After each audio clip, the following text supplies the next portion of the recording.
Mga idol, no, dumating na po yung 1,000 na winidraw natin mga idol, no.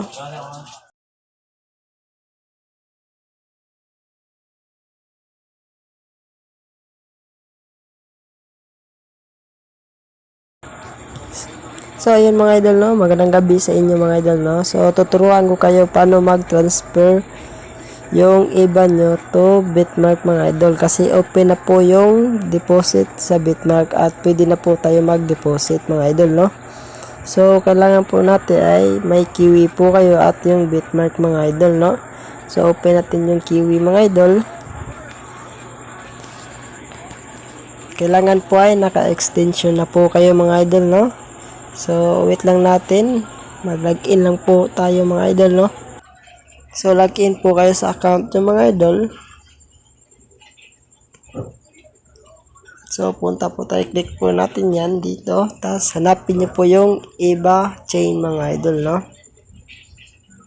So pag may balance na po kayo mga idol, so click nyo po yan, tapos mag-send po kayo mga idol, no. Click nyo po yan yung send.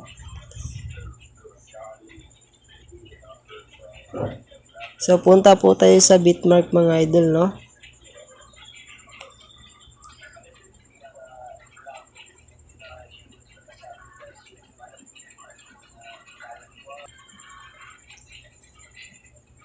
So refresh lang natin mga idol, no. So punta po kayo sa asset mga idol. Refresh ko lang mga idol, no. So punta po kayo sa deposit mga idol, no. So hanapin nyo na po yung iba mga idol. So yun, may ibador dyan mga idol, or ibadori. So click nyo po yan at i-copy nyo po mga idol, no. Tapos balik tayo sa Kiwi mga idol. So paste po natin yan mga idol. Tapos yung 1 mga idol ay change po natin to 0 mga idol, no. So maglagay po tayo ng 1 key dito mga idol.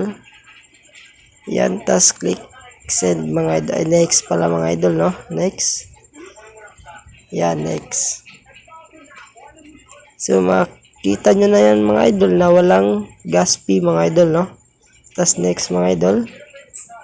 Tapos mag-confirmation po yan dito mga idol, no. So pending pa yan.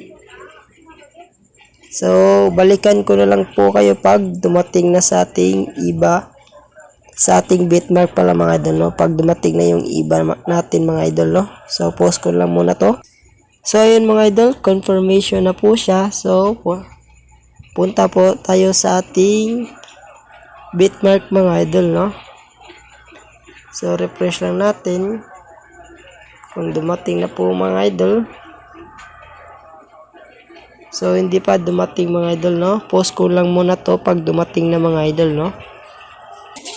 So ayun mga idol, no, dumating na po yung 1,000 na winidraw natin mga idol, no. So hanggang dito na mga idol. Salamat sa panonood at God bless.